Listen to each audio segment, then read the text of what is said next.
Power Rangers was not a failure. It was those one of those one in the million things that was like this zeitgeist that just exploded in the perfect time in American history and world history, where there was no internet, there was no social media, there was only kids on the playground talking about stuff. And that's what they were talking about, was Power Rangers.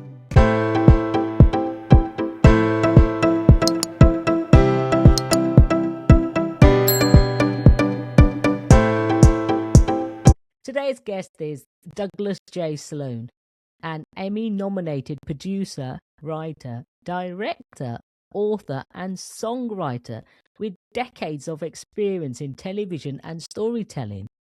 Douglas is the author of Morphers, Monsters, and Mayhem, My Travels Through the Power Rangers Galaxy, an unfiltered, laugh-out-loud memoir that pulls back the curtain on life behind one of the most iconic There you go. kids' TV franchise of the 90s. Oh, that's brilliant. Thank you. And welcome, Douglas. Thank you so much for having me, Anita. It's great to see you again. How have you been? Good?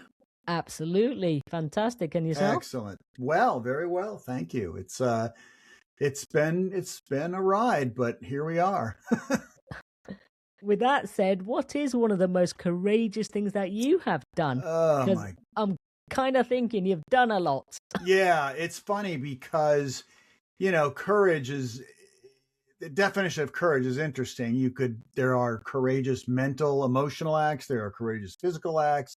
I mean, for me, probably writing and putting out this book was toward the top of the list, because you're basically opening yourself up to your personal life is out on display, because you can't really write a book and just name everybody else and not talk about yourself and your foibles and the things you've made mistakes doing. You kind of have to lay yourself out there, which I hope I did. So that was an act of courage for me. And then, throughout my life, there have been physical challenges. I used to race dirt bikes, and the ones where you're motocross, where you're jumping 70 feet on a motorcycle. And that takes a certain amount of courage and stupidity. But, but for me, it's usually about like the big meeting where you're going to pitch a new show, or the audition. When I was an actor, you audition all the time. You have to screen test for things, and that takes some courage to go in and screen test with an actor who's been on the show for years. And, so there have been things throughout my career and my life that have, I thought, required some sort of courage, but I just always saw it as fear. I like your honesty. Yeah, absolutely. Absolutely. So what drew you into storytelling and television? Well, it was interesting because, my father, Alan, was in the business for years. He started in New York doing ad sales for networks, and he became the vice president general manager of the CBS in New York, the station in New York. And then we moved to California, and he ran the Osmond Brothers television company and various movies and stuff like that. So it kind of always was that part of it was always there. And then the other part was when I was in fourth grade, going back a long time, there was two of us in my fourth grade class in Scarsdale, New York, who could write. And we were well above the others in writing. It was me and a gentleman named Aaron Sorkin, who you may have heard of, who's written a few movies and won an Oscar or two. But yeah, that was sort of predestined based on the fact that that was my talent that was discovered at an early age. It's funny because you can try anything in life, and it always seems to lead you back to what you're really good at, if you're lucky. And that's sort of how it manifested in my case. Was it became television writing. Yeah. Yeah. And it was, I tried acting. I was on this Young and the Restless for a little bit, did a soap. And it was just sort of everything always pointed back to writing and producing. So here we are. Well, that's like absolutely fantastic. And you must have been on the set a lot with your dad, perhaps. Yeah, it was funny because, through my life, I've been around people like Orson Welles, like Fred Astaire, people that you would, my dad had on shows that back then it was just, big old Orson Welles, big deal. But now you think about it, and it was quite remarkable to have been in that man's presence, even though I was only 14 or 13 or whatever it was. And Fred Astaire and Gene Kelly and people like that who were on my dad's shows. He did a lot of interview shows and magazine shows. So the access to these people, Joe Namath, the football player, it was pretty remarkable. And I was on a lot of sets and a lot of stages. I was a production assistant for him when I was 16. The first day I got my license, I was out as a production assistant. So it just from 16 on, although I went to college and grad school, it was always predestined, I think. Yeah. Was there a moment early in your career where you almost gave up? And if so, what kept you going? Well, interestingly enough, I went to NYU Film School, and I was there for a while, and New York was just crushing me. I couldn't, it was hard. So I decided to go, I needed to augment my experience with something else besides just shooting films all day. So I decided to take an acting class, and just to learn what actors go through and how to direct them better and all that. And I did, and I fell in love with acting, or I thought I did, not understanding the seriousness of it, or the, that it's a very difficult craft. I mean, my first part I think I ever had was a bit part playing opposite Kelly McGillis from Witness and from Top Gun and all those movies. And she had just graduated Juilliard. And that was a quick wake-up call, because she was like spectacular, and I was this punk from New York acting school for 1 year. But I tried. I studied in California with a guy named Howard Fine, who was the best acting teacher around, I think. And I gave it a good try, and it sort of took about 5 or 6 years out of my development towards being a writer.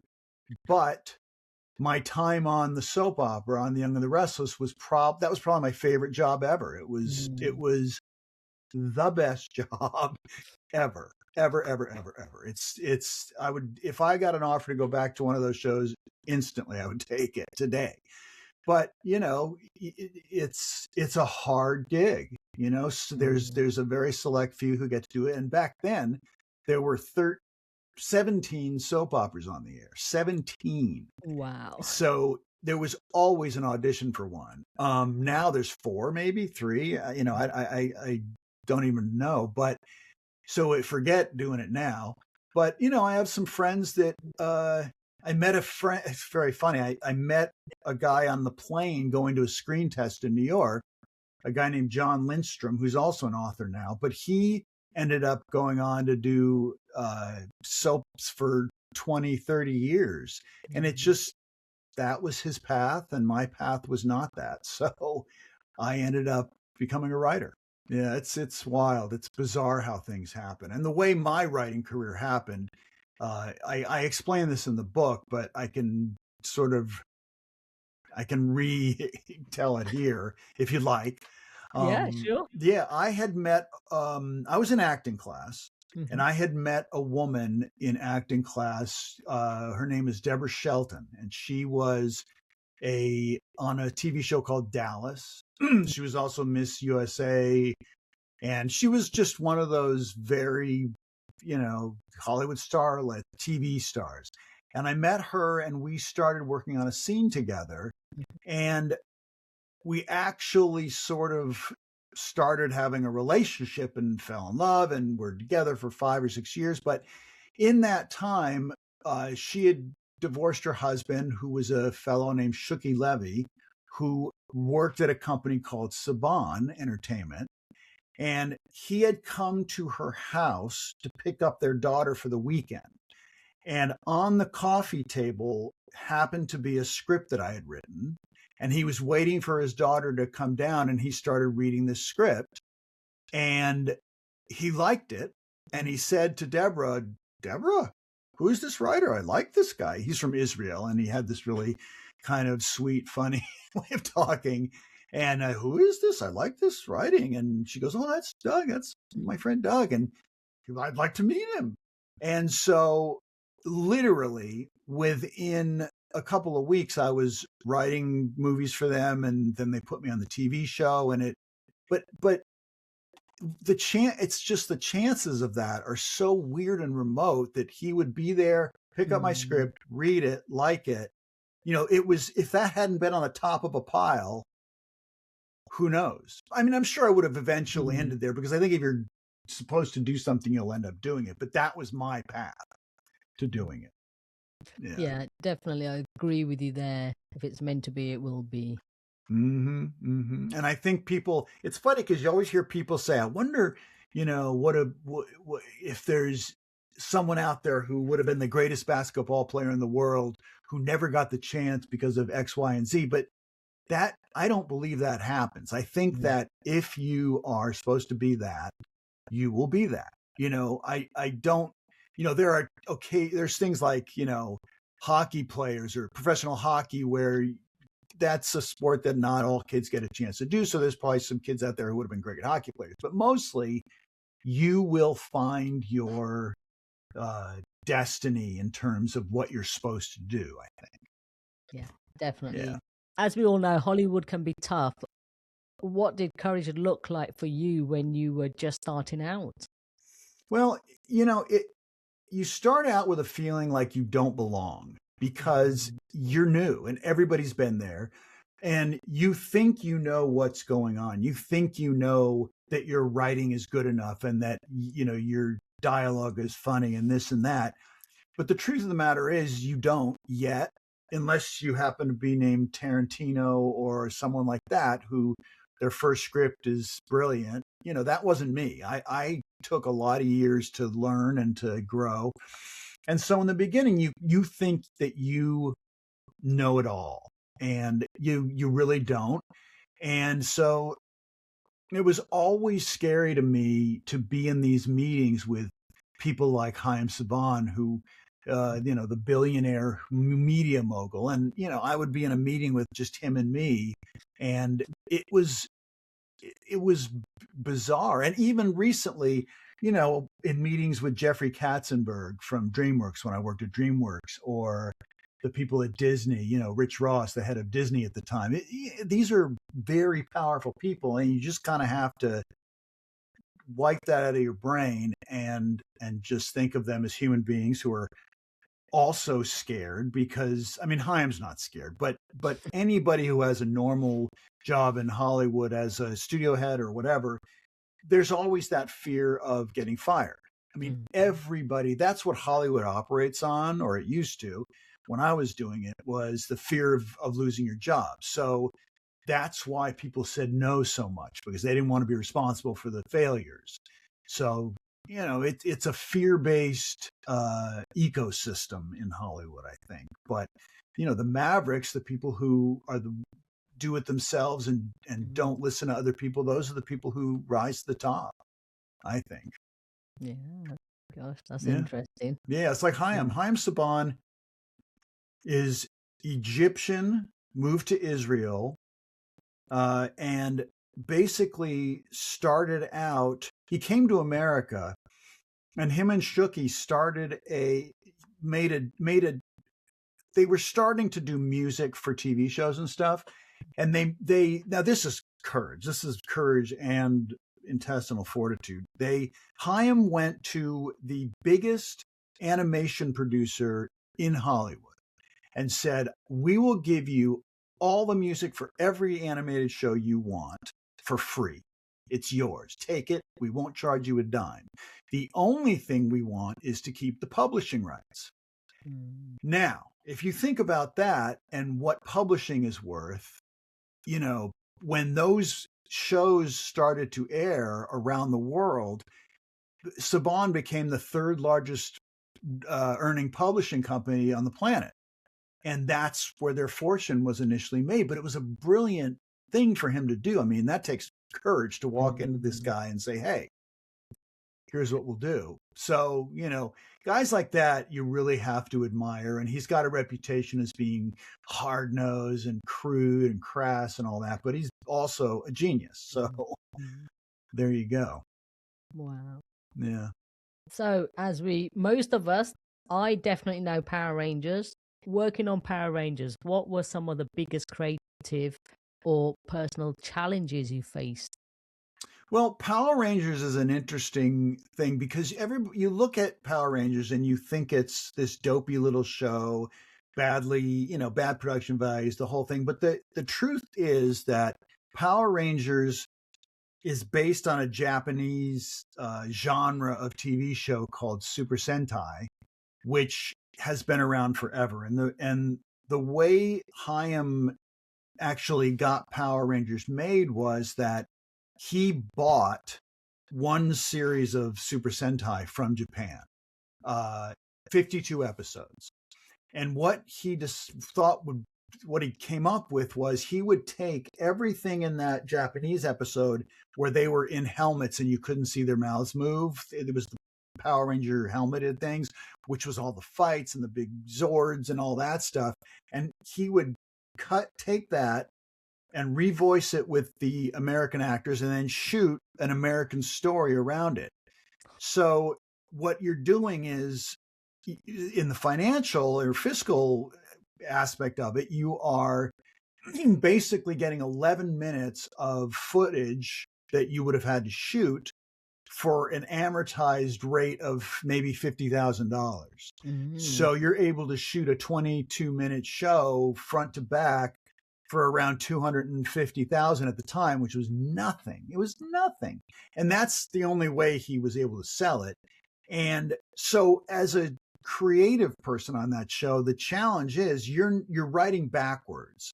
You're taking the footage from Japan, which could be of a giant flea who's attacking the city, or a giant octopus or a squid or a scarecrow or something. And you've got to create a story with the American kids that fits into that and that can cut into that. So, for example, one of my first ones was I got this flea monster, and I had to come up with an American story, and I pitched a couple of them. I pitched a flea circus, which I thought would have been hilarious, and that didn't go through. But it ended up being they did a dog rescue, and there was a flea on one of the dogs, and it grew and attacked the kid. Blah blah blah. But that's the challenge.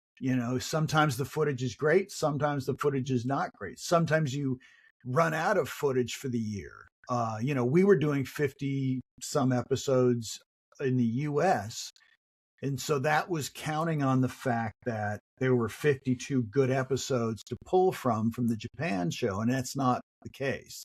We would have to, recut things and reuse footage. And, that's the challenge, is when you run out or you don't have what you need and you can't shoot it because you just don't have the money to shoot it. So that's the basic creative challenge back then of Power Rangers, when the budgets were really, really low. And they went up over the years. When I took it over, when it went to New Zealand for Disney, the budgets were much higher, so you could do a lot more. But that to me was the creative challenge. And you couldn't use union actors, so you had to find non-union talent, which was always difficult because these are people who have never probably acted before. And they're asked to be on this huge hit TV show. But, we got lucky. We got some really big personalities and were able to make it through that. But it can be a challenge. I'm sure it can. So what's a behind the scenes story that fans would be shocked to hear? Oh my gosh. Well, there were so many. I mean, the big famous funny story, it's not famous, but the funniest story in the book to me is that when they had these two characters on the show called Bulk and Skull, who were the comic relief. And they were very funny, great actors. I mean, they were great. And they decided to write a pilot for them and shoot this pilot. So while they were gone, though, we needed to have some kind of comic relief and keep Bulk and Skull's presence there. So what they decided to do was turn them into chimpanzees. But the chimpanzees would talk amongst themselves with Bulk and Skull's voice. Mm-hmm. Now, you're in Hollywood and you would think that you would be able to find chimps are the most well-trainable of any of the studio animals. Yeah. But of course, in the mind of our producer, we weren't going to spend the money on the well-trained chimps. We were going to get the bargain basement chimps who, one of them had psoriasis that was so bad. And yet they couldn't do any they really couldn't do anything. They were just sort of there. And so those are the chimps we got. And so we would get them on set and they would do nothing. Like literally they would just sit there like a couple of rugs. And so we were just writing what we could, and Chaim apparently saw the dailies of the first couple of days of shooting, and he called me while I was at a lunch in Beverly Hills, and he said, "Mr. Sloan, this is Mr. Saban. And excuse my language, what the F are with these chimps? They're horrible. They do nothing. They just sit there. They're like lumps." And I said, "Well, Chaim, they can't do anything." And he goes, "I can think of what they could do. They could throw feces at the Rangers. They can rub it on themselves on the walls. They can blah, blah, blah." And I said, "No, Chaim, you don't understand. They don't do anything. They're not trained chimps. They're just chimps." And so his next thing was, "You are taking food out of my children's mouths with these chimps. You are ruining my career. You're ruining my show." Bah, bah, bah, bah, bah. And he went on, and I was like this with the phone, holding it out. And finally it subsided, and I went back to the stage and we started rewriting all of the stuff we had written for the chimps, because knowing they couldn't do anything. And eventually it was okay. We had them talking a lot and we just kind of, fudged it. But bargain basement chimps, man, they say never work with kids and animals. Well, animals you can work with as long as they're trained. I mean, like I did a movie for Disney called Minutemen, and there's a line in the script that says the lead character has his cat on a leash and is walking the cat down the street, and the cat sits when he gets to a curb. And I know something about cats back in the day, and it was like, there's not a cat I've ever seen that will walk on a leash and sit. That's dog stuff. But the kid was kind of quirky and weird, so he had a cat. And of course, they trained this cat for 3 months to get it to do, and it never did it. Showed up on set and the kid had to carry it around. So, you got to pay the money to get the trained animals, or, that was a big one on our show. The chimp thing, that was pretty wild. It was pretty wild. It's crazy. It's so funny though, but they always say that. I mean, if you're going to get budget or the lowest of low, then that's what you're going to get. Yeah, there's a 3-part sort of saying about Hollywood. You good, fast, or cheap. Pick 2. So you can have it good and fast, but it won't be cheap. You can have it cheap and fast, but it won't be good. You can have it good. It's good and cheap, but it won't be fast. So, but when you try to do all three, it usually ends up being a failure. And although Power Rangers was not a failure, it was one of those one in the million things that was like this zeitgeist that just exploded in the perfect time in American history and world history, where there was no internet, there was no social media, there was only kids on the playground talking about stuff. And that's what they were talking about, was Power Rangers. You worked closely with Jason David Frank. I did. What did that relationship teach you about resilience? Well, God, man, it was interesting because my first job on the show, Shooky called me and he says, Doug, I've met this kid. He is unbelievable. He's like Bruce Lee meets Jean-Claude Van Damme, and he's this and that. And I said, okay, great. What's he been in? Nothing. I said, so he's never acted? Nope. And he goes, that's why I'm calling you, Doug. I want you to be his acting coach. He starts shooting in 3 weeks. I want you to teach him how to act. And I'm like, okay, well, I don't know what I can do. I've never met him. I don't know what his abilities are. I don't know if he's going to take to teaching. And you really can't teach acting in 3 weeks. It's not a possibility. But you can teach someone to be better than terrible. So, a couple of days later, there's, a knock on my door, and I open it, and there's this kid. He's 19. He's wearing a tie and a jacket, and he says, Mr. Sloan? And I'm like, just Doug. And he goes, I'm Jason. Shooky sent me here to learn how to act. And I was like, okay, come on in. And basically what I did with him was I gave him the very, very basics of acting, which were taught to me by Howard Fine, which is a way to look at a script and break it down and allow you to stop thinking about and getting in your head and just do, work with actions and objectives. Like when you go into a scene, what's the first thing you want from the other character?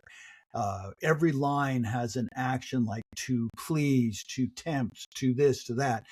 And the thing about Jason was that he was a martial arts expert. And through that, his work ethic was extraordinary. So he applied that to the acting.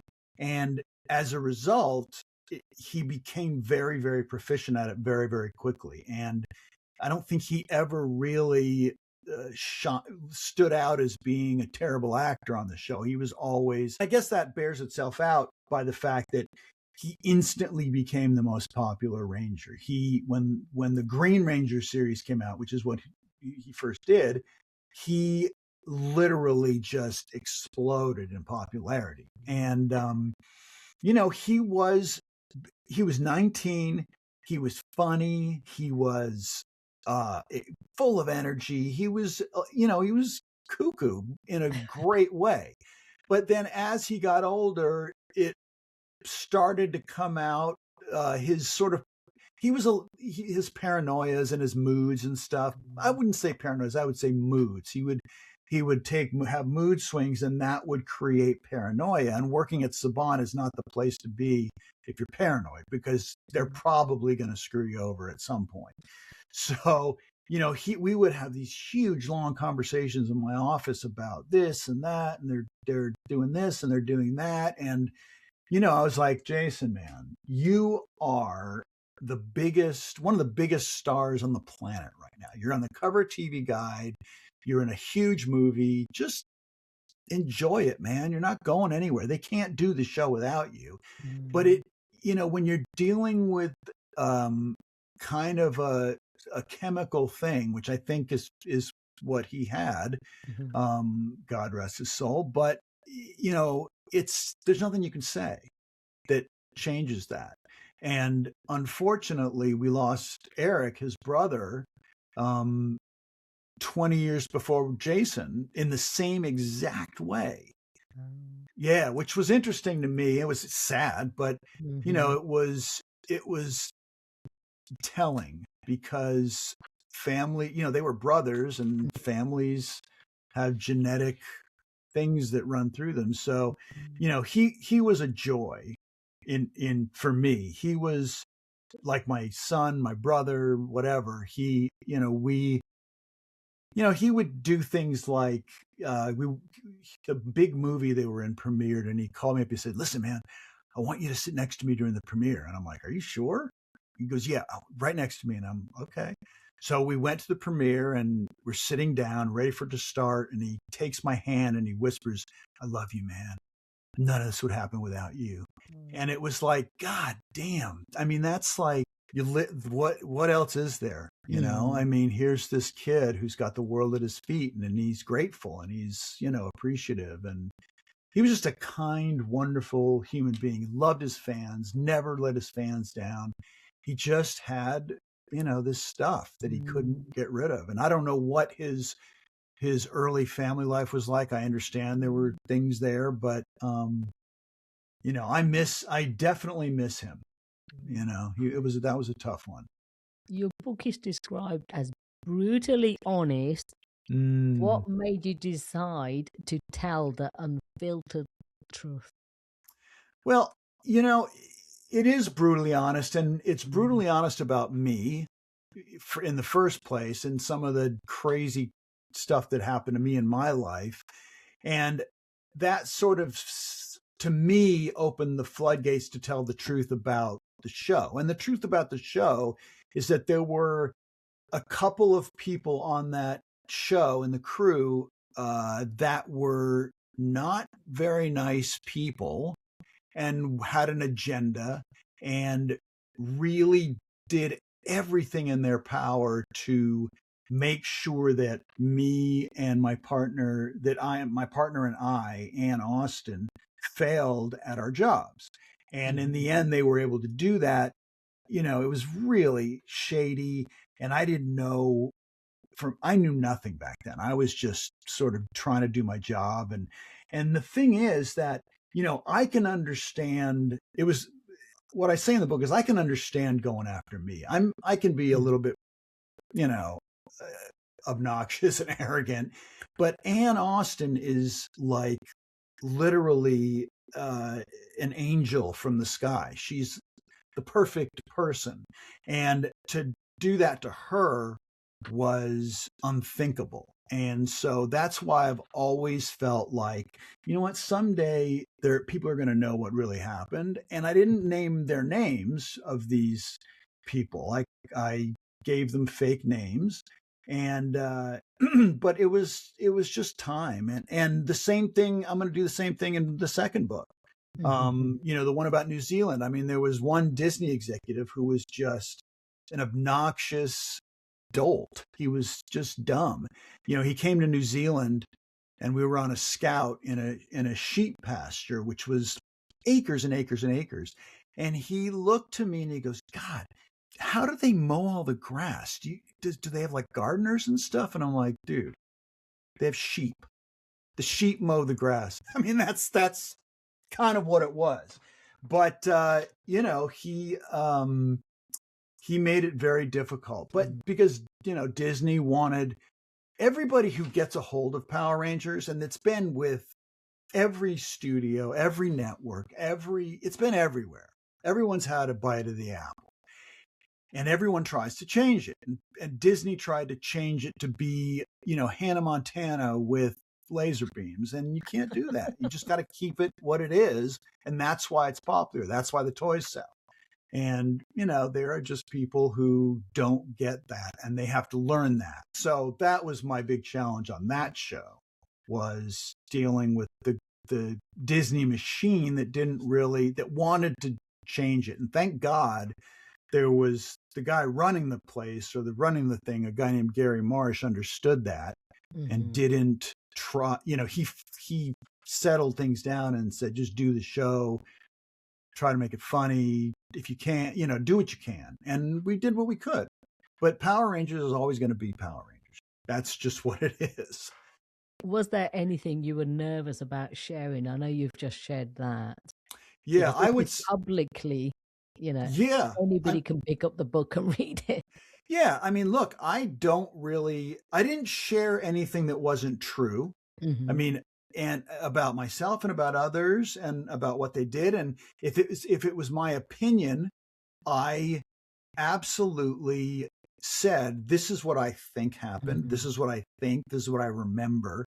If you remember it differently, feel free to write a book and dispute this, but this is how I remember it. And, I think most of it was pretty accurate. And, it had to be said. And I did some really stupid stuff. Not a lot of stupid stuff, but I did do some stupid stuff. And I take accountability for that. And that's the only way this book works, is if you take accountability for if you clean up your side of the street, as my old partner likes to say. You've got to clean up your side of the street or it doesn't work, And it's funny because my father read the first 10 chapters of the book, which is all about my childhood and growing up and all this. And he didn't understand why I had to include my story along with the Power Ranger story. He goes, no one wants to hear about your life. They want to know about the Power Rangers. And I'm like, well, here's the thing. You have to frame it. The story's about me and my experiences on Power Rangers, and you have to frame it in a way that people will understand why things happened, how they happened. Otherwise, who cares? I mean, if there's no protagonist, and no antagonist, then even if it's an autobiography or a memoir or whatever, the best memoirs are the ones with heroes and villains to me. And, and I have a whole chapter, I go crazy on this in the book, is that no piece of drama can exist without a good villain. Every movie you've ever seen that you've loved that's been great has a great villain. And, from Alan Rickman in Die Hard to, what's Meryl Streep in Devil Wears Prada, all those, those are all, to Christoph Waltz in Inglourious Bastards, that opening scene of that movie with him. Have you seen that movie, Inglourious Bastards? Oh my God. It's an opening scene with him playing a Nazi Jew hunter, quote unquote. And it's the most riveting piece of cinema I've ever seen. But he's the villain, and that he makes that movie work. And so in the book, getting back to my book, you had to have two villains, and they were right there. They were my villains. Whether they were anybody else's, I don't know, but they were mine, and they ended up getting rid of Anne and I, which was the best thing that ever happened, by the way. Because if we had stayed there, it would have been, I don't know what would have happened. We wouldn't have all the movies we did for Disney or any of that stuff. It would have been different. What do you hope readers feel after finishing your book? Well, to me, it's, I would like for them to feel like they've experienced a little tiny slice of what that was like. Because, nobody, unless you were involved with it, you don't know what it was like to be in the eye of that storm. It was what was going on around us was insanity. It was just, and everybody was learning at the time. And to be in the center of that with the main star of that, Jason, was quite remarkable. But at the time, it wasn't, thank God I didn't know what I know now, because back then I didn't know anything. He was just Jason. He was like my little buddy. We would see each other and he would go, buddy. And I would go, buddy. That was our thing till the day passed. And he was just my little buddy. And I never really, until later, and I got perspective on it, and people who I worked with who had been fans when they were kids brought toys in for me to sign and scripts for me to sign and stuff like that. I never really, I don't think, got the real true epic scope of the whole thing. But it was and is, it's something that will live forever in pop culture. It was on for 30 years. Yeah. That's crazy. The Simpsons is the only thing that beats it. Yeah. Yeah.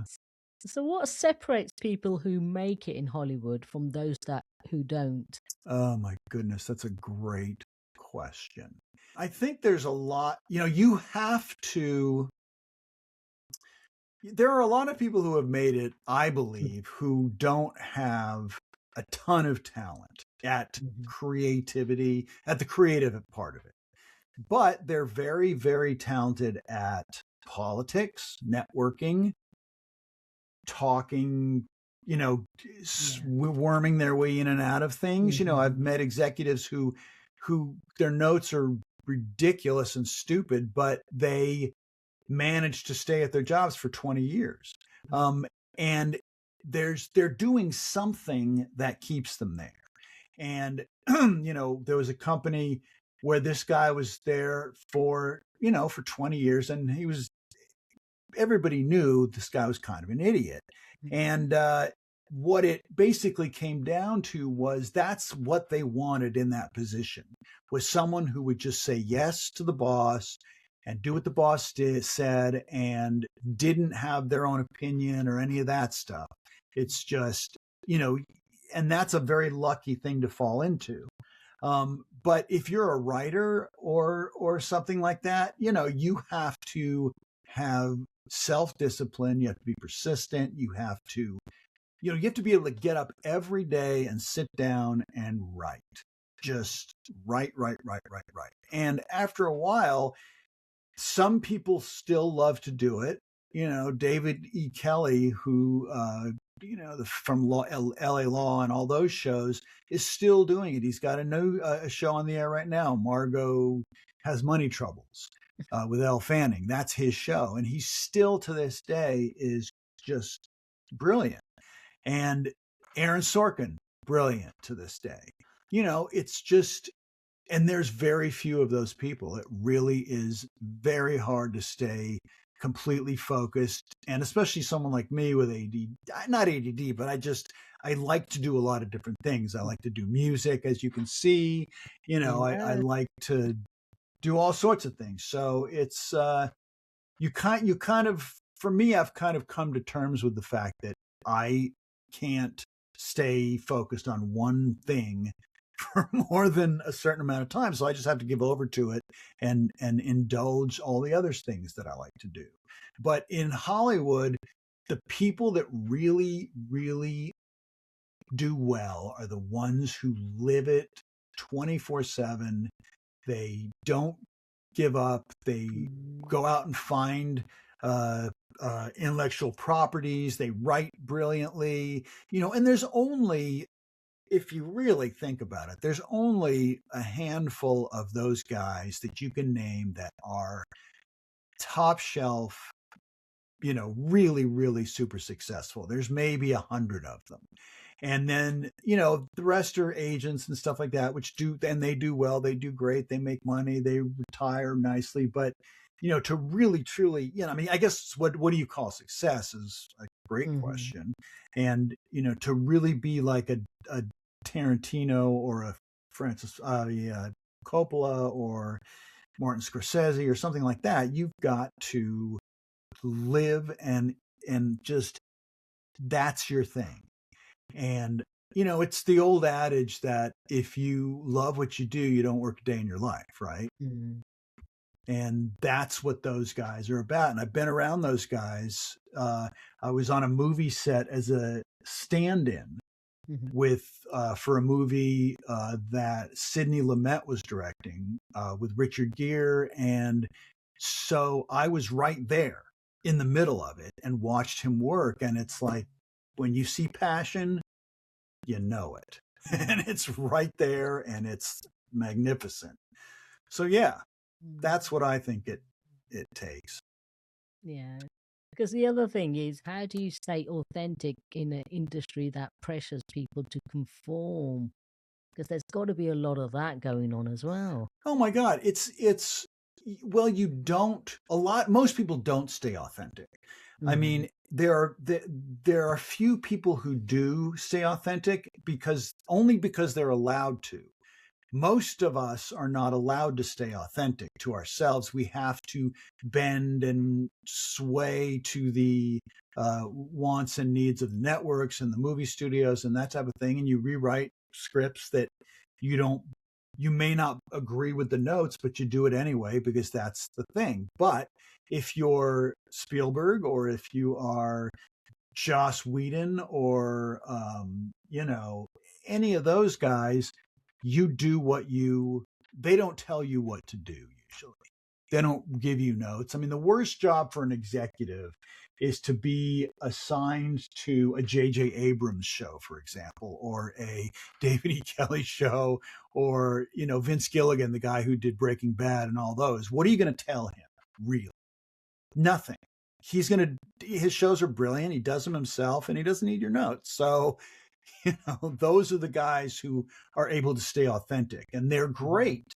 And you would think that people would learn that authenticity breeds success, but they don't because everyone's got to put their stamp on them. Interesting. Yeah. Yeah. It makes it difficult. Of course. Yes. Yeah. Yeah. For someone who wants to break into writing or producing, what's the most honest advice you could give them? Well, writing, there's many different kinds of producing. So, if you want to be a producer in the movies, for example, the thing you need to do is find a piece of property, an intellectual property or a piece of work or something that you can option or own that you can sell to a studio, get a writer, it gets made, you're a producer. That's movie producers. Now, in TV, producers are all writers. Except for the line producer, who is not a writer, or the directing producer, who is not a writer. But every other producer is a writer. So if you want to be a television writer, producer, the best thing you can do is write sample scripts of shows that are on the air that you think your writing corresponds to, or have a great sample script that people can read and they'll say, oh my gosh, this writing's great. Got to get this person. And, it's a young person's game if you're trying to enter it. So, if you're 50 and you're trying to get started as a writer, I would say that will be difficult. But nowadays there's really no excuse. If you have that passion and you really truly want to do it, you can create your own stuff very, very easily. And I know this because I've been doing it and researching it. And, the tools that are available now are mind-boggling. I mean, it's just what you can do. If I really sat down and put my mind to it, I could take one of my movie scripts and turn it into a movie that looked pretty good in 6 months, let's say.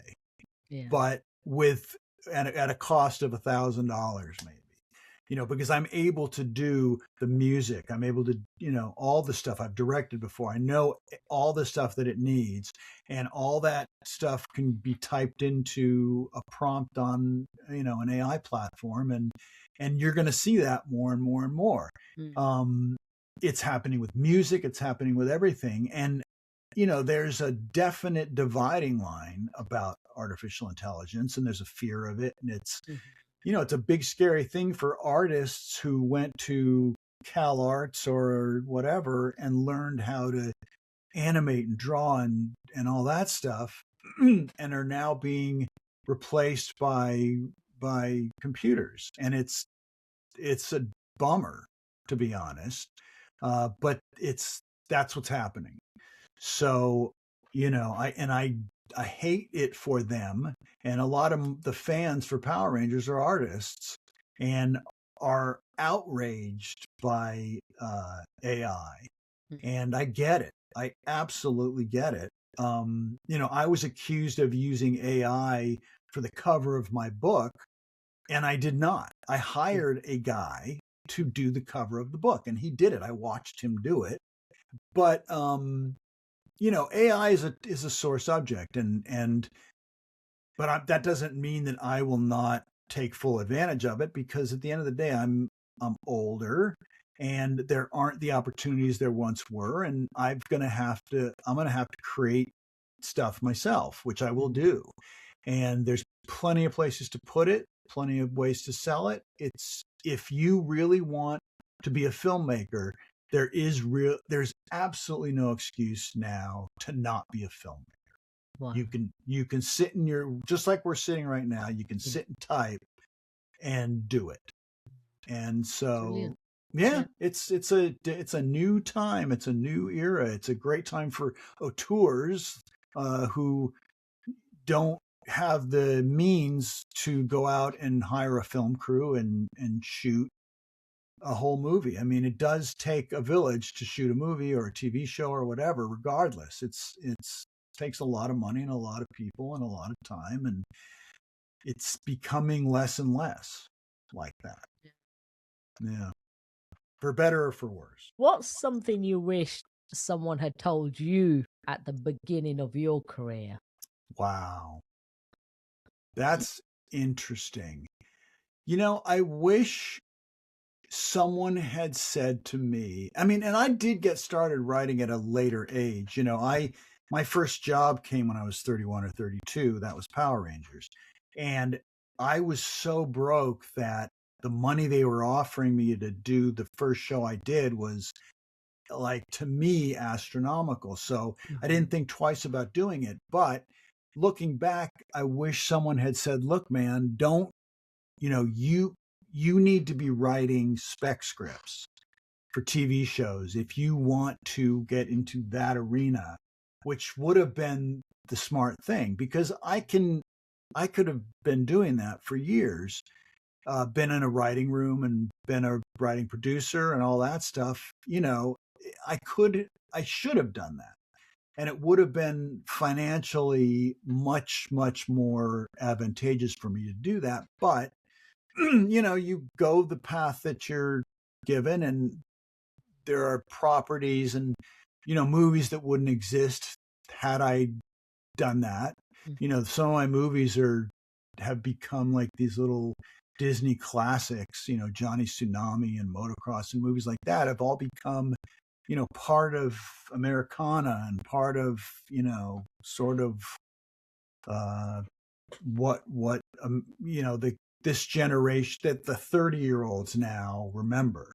They Johnny Tsunami is used as a verb. My friend's son said, yeah, man, I Johnny Tsunami'd it all the way to Hawaii. And it was like, that's pretty. And my catchphrase in that movie that I came up with was go big or go home. That originated in that movie. That was something we came up with.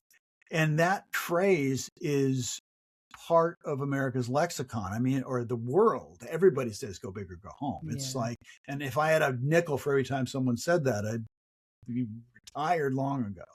But, none of that stuff would have happened had I gone another route. So in ways, I guess it's okay. I mean, you kind of do what you do and you live how you live, and you look back on it and you think, man, I've met a lot of amazing people. I've worked with some great people. I've seen historic things happening. It's been a ride. I'm sure. And who knows what would have happened if I'd gone another way. So if there was one key takeaway you want every listener to walk away with today, what would that be? Well, it really, if we're circling back to courage, if that's okay. To me, courage is not the absence of fear. Courage is fear. You're afraid, but you do it anyway because that's what you need to do to get the job done. You push past your fear, or you push through your fear, and that's the courage. And I would tell people that, if you're doing something every day that you don't love, if you're going to a job that you hate and you're not doing what you love, and if there's any way you can figure out what you do love, and try to monetize that, then that will change your life. Because, I've met, I had dinner once with Dave Grohl, who's the lead singer of the Foo Fighters, and probably one of the nicest guys you would ever want to meet. Relaxed, chill. And I'm like, dude, what's the deal? And he loves his life.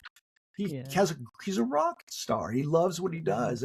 But he didn't get there easily. It was really hard, and he lost a lot of friends along the way, but it's what he loves. It's the same with any athlete. It's the same with actors or whatever. They stick with it and they end up doing what they love. And yes, it's hard. It's not easy, but that doesn't mean you have to be a famous actor or whatever. You could be an accountant and you love numbers and you love accounting. Find that. Or a hairstylist. You love cutting people's hair. You love doing that. Find that and go do that, because that's what makes you people happy, not grinding away for 40 years at a job you hate and then, giving it all to your kids. That's what I would say, is just find your passion. That's brilliant. Yeah. So where can the listeners find you online, your books? Well, my books are on Amazon. My book is on Amazon, Morphers, Monsters, and Mayhem. It's available in paperback and Kindle, and the audiobook I think is pretty funny. I read it myself. I do it myself, and people seem to enjoy it. And please leave a review if you do, or if you like it, leave a review. The links will be in the show notes. So please, listeners, do go ahead, get the book, see what it's all about, and connect with Douglas. Absolutely. I have a Facebook. Douglas Sloan Writes is my Facebook author page. And, I'm on Instagram and Twitter, VRDJS, Victor, Robert, David, John, Sam, VRDJS143. That's me on Twitter if you want to follow me. I try to post Power Rangers stuff and other stuff as much as I can. Instagram, same thing. And then the new project we've got is a music project, a punk rock band. And it's called Lollygag. And we write songs about stupid things that are in our culture. Our first single just came out, and it's called OnlyFans Babe. And it's about a guy who falls in love with a girl on OnlyFans and doesn't realize that she's not real. And, so there's that. That's available on iTunes and Apple. So there's stuff out there, and I'm going to keep going. I'm writing the second book, hopefully be done with that before the end of the year. And there you go. Brilliant. Yeah. Just before I finish off, just tell me about your guitars, because we had a whole conversation about them, because they are yes. fabulous. Well, thank you. When during COVID, everybody sort of got a hobby, right? Everybody needed a new hobby, and I played the guitar for years, and I decided that my new hobby was going to be building electric guitars. And so, I built quite a few of them, and it took several years to even get one to play right. I mean, it's very hard to build a guitar, and it's very time consuming, and the financial model is not great. So most of those are all ones I built, and they play great. And I had a teacher when I was growing up, a guy named Randy Rhodes, who was the guitar player for Ozzy Osbourne's band in the first Ozzy Osbourne albums, the first two, and he was killed in a plane crash. And so he was one of two teachers I had in my life that really affected my life. So I've played the guitar, ever since that day. And actually, if I can show you, I built a tribute guitar to him. Let me see if I can stretch over. So this was the guitar that he's famous for playing. And I kind of built a tribute, but on the back, I did his image in resin and built it into the guitar. And this was sort of the one I'm really the most proud of, and it has his, name on the top. But he was a huge influence on my life. And he died when he was 26 years old. It was the first death in my life that really just was tough. But anyway, so yeah, that's the guitar story. And I still play, I still record, I still write songs, and I mean that's a great joy in my life. It's something that keeps me sane. And yeah. Thank you for sharing that. That's wonderful. Absolutely. And absolutely phenomenal, your guitar. Yeah, I enjoy them definitely, and it's it's a little bit cheaper than buying one, although by the time you get done, not that much. I wouldn't with all the mistakes, I've got a stack of guitar bodies in the garage that will never see the light of day. So thank you so much for sharing your insight, your wisdom, and your stories with us today. And by doing so, you've impacted so many people and truly made a difference. I really want to acknowledge you for that, Douglas. And I want to acknowledge you. I want to acknowledge you for creating the platform for me to do that. It's I do a lot of these things, these podcasts, and this is special. This is definitely something special, and I appreciate that. Thank you, Douglas. All right. And we are all about Create the Courage to be Fearless podcast here. So what is your definition of courage? Courage, as I said, is the presence of fear, but the willingness to push through it. It's having the capability to overcome the fear that is in all of us and persevere and succeed regardless of that.